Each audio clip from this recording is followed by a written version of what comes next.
जो ले रहा हूं वो मैं ले रहा हूं, ये है थांगमन तयांग जी हैं अरुणाचल प्रदेश से, और ये कह रहे हैं I wanted to thanks to Atri sir for his knowledgeable book locks and keys in network marketing. I just completed third lock, indeed heart touching, salute to Atri ji through greatest channel of direct selling industry chat with Surendra Vats. तो ये तयांग साहब की तरफ से भी आप धन्यवाद स्वीकार कीजिए सर, और मैं भी आपको एक डायरेक्ट सेलर होने के नाते मैं भी आपको आभार प्रकट करता हूं। ये जो बुक है ये बेहतरीन बुक है, और बहुत दिनों के बाद में मतलब जब हम बुक पढ़ते हैं तो कई बार क्या रहता है कि हम बीच में छोड़ देते हैं, लेकिन ये बुक ऐसी रही जिसको मैंने बिल्कुल मार्क कर करके मैंने इसको पढ़ा है बड़े अच्छे से, और ये एक बेहतरीन बुक है, बहुत प्रैक्टिकल नॉलेज आपने दी इस बुक के माध्यम से। तो पहले तो मैं ये जानना चाहता हूं, पहले तो आप आभार स्वीकार कीजिए, और दूसरा मैं ये जानना चाहता हूं ये बुक लिखने की प्रेरणा आपको कैसे मिली?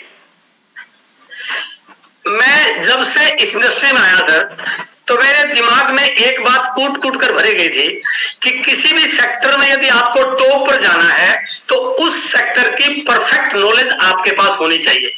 हमारे पास अदर नॉलेज तो है, लेकिन उस सेक्टर की परफेक्ट नॉलेज आपको कहां से मिलेगी? क्योंकि मैं टीचिंग प्रोफेशन में था, मैथ लेक्चरर था, तो मुझे मैथ के आंकड़ों का तो पता था, लेकिन डायरेक्ट सेलिंग के बारे में मुझे जानकारी नहीं थी। तो मैंने शुरू से इस बात को समझा कि यदि मुझे इस सेक्टर में टॉप पे जाना है तो मुझे डायरेक्ट सेलिंग की बुक्स पढ़नी चाहिए। तो मैंने बहुत सारी किताबों का अध्ययन किया, और उन सारी किताबों की प्रेरणा की वजह से, नॉलेज की वजह से मैंने इस इंडस्ट्री में एक अच्छा मुकाम हासिल किया। लेकिन मेरे अंदर एक टीस थी, मैं कहीं पर भी वो उन सभी बुक्स के जो राइटर्स हैं उनका बहुत थैंकफुल भी हूं, लेकिन एक चीज मेरे अंदर थी, मैंने कुछ ऐसी बुक्स भी पढ़ी जो उन राइटर्स के द्वारा लिखी गई थी जो इस इंडस्ट्री से जुड़े हुए नहीं थे। ऐसा नहीं कि उस बुक ने, उन किताबों ने मेरे को मोटिवेट नहीं किया, मुझे नॉलेज नहीं, बिल्कुल मिली, लेकिन कहीं ना कहीं वो इस इंडस्ट्री में उन्होंने काम नहीं किया था।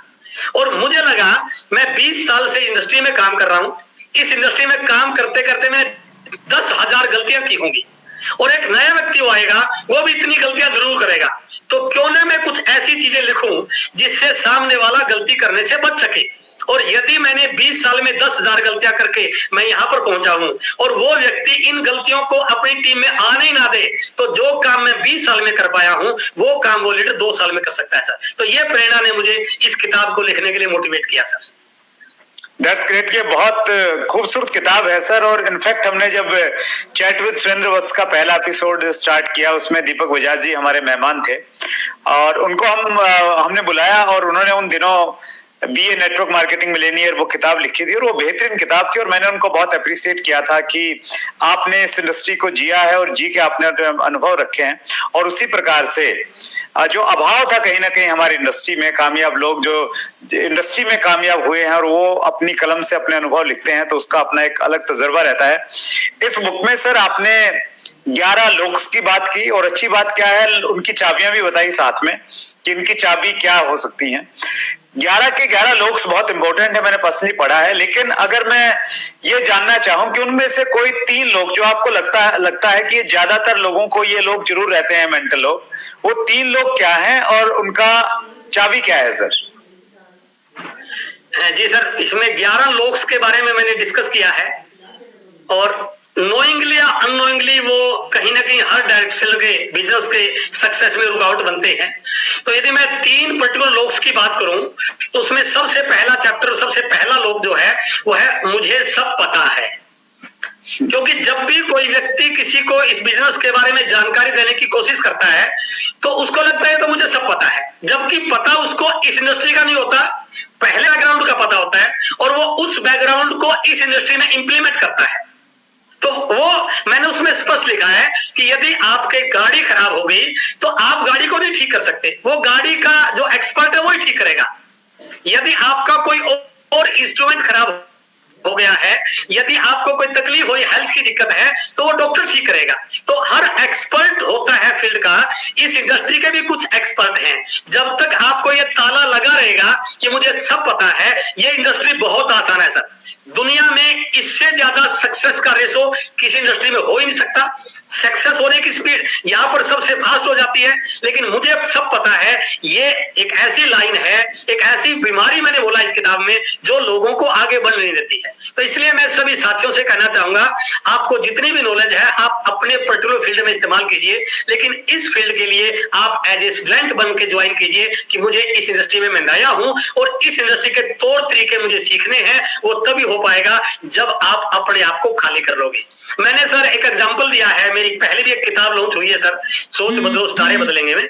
उसमें एक व्यक्ति संगीत सीखना चाहता है और वो किसी म्यूजिक सेंटर पे जाता है, और जब म्यूजिक सेंटर में जाके बात करता है कि भाई साहब मुझे संगीत सीखना है, कितने पैसे लगेंगे, तो उन्होंने कहा 5,000 रुपए लगेंगे। तो सामने कहा सर मैंने पहले से भी कुछ आता है, तो कितने पैसे लगेंगे? उन्होंने कहा 10,000 रुपए लगेंगे। तो वो बड़ा हैरान हुआ कि सर मुझे आता है फिर ज्यादा पैसे क्यों? उन्होंने कहा 5,000 रुपए उन पुरानी चीजों को साफ करने में लगेंगे जो पहले से आपने सीखा हुआ है। तो कहने का भाव क्या है, यदि आप इस इंडस्ट्री को बिल्कुल एक लेमैन की तरह सीखते हैं, आप कोई भी हैं, कोई फर्क नहीं पड़ता, लेकिन ये इंडस्ट्री हजारों करोड़ की है, तो आपको इस लोग को रिमूव करना पड़ेगा। दूसरा लोग है सर, जब हम आते हैं तो कोई व्यक्ति हमें ज्वाइन कराता है, जिसको हम अपलाइन बोलते हैं, स्पॉन्सर बोलते हैं, तो जाने अनजाने में हमारे से गलती हो जाती है कि हम ये मान लेते हैं मैं इसके लिए काम कर रहा हूं या यही मुझे आगे निकालेगा। तो जो तीसरा चैप्टर है, किसी और के भरोसे रहना, हम अपनी एनर्जी को कम आंक लेते हैं, अपने पोटेंशियल को कम आंक लेते हैं, एक्सपेक्टेशन ज्यादा कर लेते हैं, और इसकी वजह से हम सक्सेस नहीं हो पाते। तो सभी व्यूअर्स से मेरा कहना है कि आप हेल्प लीजिए सबकी, लेकिन किसी के भरोसे नहीं रहिए। जब तक आप अपनी रिस्पॉन्सिबिलिटी लेना खुद नहीं सीखेंगे, तब तक आप अपनी टीम को ग्रो नहीं कर पाएंगे, और जब तक आपकी टीम ग्रो नहीं होगी, तब तक आपका बिजनेस बड़ा नहीं हो सकता। और आपकी टीम को ग्रो करने में यदि सबसे बड़ी कोई एक हेल्प हो सकती है, वो आप हो सकते हैं। तो इसलिए किसी के भरोसे नहीं रहना है। और 10वां लोग है वायदों पर खरा ना उतरना। कहीं ना कहीं डायरेक्ट सेलिंग को सर, नेटवर्क मार्केटिंग को लोगों ने ऐसा जरिया बना दिया, ये पैसा फटाफट आ जाएगा, पैसा बनाने की मशीन है, जो मर्जी बोल दे। तो लोगों का विश्वास इस इंडस्ट्री पे आने से पहले लोगों पर नहीं है। तो मैं सभी साथियों से कहना चाहूंगा कि पहली चीज तो आप कोई गलत कमिटमेंट ना करें, ओवर कमिटमेंट ना करें, लेकिन जो चीज आपने बोली है उस पर आप कायम रहें। दुनिया इधर से उधर हो जाओ, आपने जो बोला है उस पे आपने अडिग रहना है। जिस दिन लोगों को हमारी बातों पर विश्वास हो जाएगा, उस दिन हर व्यक्ति इस इंडस्ट्री में आने में गर्व महसूस करेगा। तो ये 3 पर्टिकुलर लोग ऐसे हैं सर, जो हमें इस इंडस्ट्री में आगे बढ़ने में बहुत हेल्प कर सकते हैं सर। That's great. पहला आपने बताया सर मुझे सब पता है, ये लोग है। दूसरा आपने बताया दूसरे के भरोसे रहना, और तीसरा आपने बताया वायदा खिलाफी करना, वायदा नहीं, जी वायदों पर खड़े रहना सर, खड़े उतरना, वायदों पर खड़े उतरना। वंडरफुल सर, ये बेहतरीन बुक है। और